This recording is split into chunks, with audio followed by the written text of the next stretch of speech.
ఇవ్వండి కొయ్యింగలండి. ఈ కొయ్యింగలు అంటే ఇంకా పెద్దవి ఉంటాయండి. కొయ్యింగ పిల్లలండి. కట్టి పరుగులు అంటే వేరండి. అవి కొన్ని ముక్కలు ఎగిరిపెట్టి కొన్ని ఏమో ఫ్రై చేస్తాను, మీకు చూపెడతానండి. ఇవి నాకు లైక్ చేయండి, సబ్స్క్రైబ్ చేయండి, షేర్ చేయండి. థ్యాంక్ యూ అండి. ఇదిగోండి నేను కొయ్యింగ పిల్లలు తీసుకున్నాను కదండి, దాంట్లో ముక్కలు కొన్ని తీసుకుని నేను ఫ్రై పెట్టుకుంటున్నానండి. ఈ ఫ్రైకి ఉల్లిపాయ, ఇన్ని ధనియాలండి, ఇంత జీలకర్ర, ఎల్లుల్లిపాయ, అల్లం ముక్క, గసగసాలు అవన్నీ తక్కువగా వేసుకునండి పేస్ట్ ఆడుకుని దీన్ని కలుపుకుని ఎలా కలుపుకోవాలో చూపెడుతున్నానండి నేను. ఇది ఉల్లిపాయ ఆడిన పేస్ట్ అండి. ఇది అన్ని కలిపిన మసాలాదండి. ఇది అంటే లవంగ మొగ్గలు ఇవన్నీ వేయకుండానండి. దాసిన చెక్క, లవంగ మొగ్గలు కాదండి, ఈ గసగసాలు ఒక్కటేనండి. ఇదిగోండి పసుపు వేసుకున్నానండి. కారం కూడా పెద్దగా అక్కర్లేదండి, ఒక స్పూన్ వేసుకుంటున్నానండి కారం. ఇదిగోండి సాల్ట్ వేసుకుంటున్నానండి నేను ఇంకా అల్లం ముక్క చిన్న ముక్క అండి, 2 నెమ్మలు ఎల్లుల్లిపాయ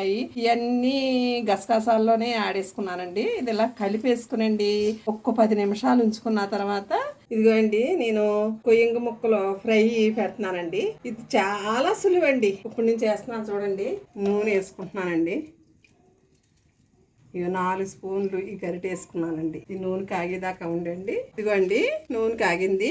నేను ఈ ముక్కలనండి నూనె కాగిన తర్వాత ఇలాగా పరుచుకుని వేసుకోవాలండి. ఇలా ఇంతే అండి, ఇలాగే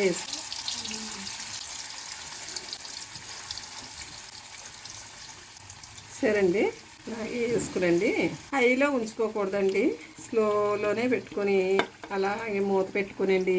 ఇదిగోండి మూత పెట్టేసుకునండి. హైలో ఉంచుకోకుండా ఇంట్లో ఉంచుకుని ఇదిగోండి అది ముక్క ఇప్పుడు ఇలా ఉడికింది కదండి, కొంచెం ఈ ముక్కను తిరగేసుకోవాలండి. కొంచెం ఇదిగోండి ఇలాగా చక్కగా తిరగేసుకుంటే అండి ఫ్రై ముక్క ఇలాగా ఈ ముక్కలన్నీ ఇదిగో తిరగేసేసానండి. ముక్కల్ని తిరగేసిన తర్వాత అండి మీకు ఇష్టం అయితే వేసుకోండి, లేకపోతే లేదండి. నేను అవుతే వేసుకుంటానండి కొత్తిమీర.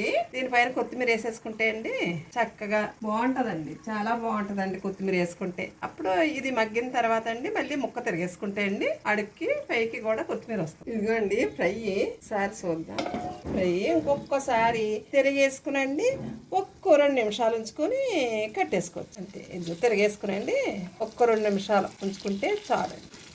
అది చక్కగా ఇలా మొత్తం తిరగేసేసుకుని ఇలా నూనె ఇలా తీరినట్టు వచ్చాక ముక్క కొంచెం ఎర్రగా ఏగే వరకు ఉంచుకునండి.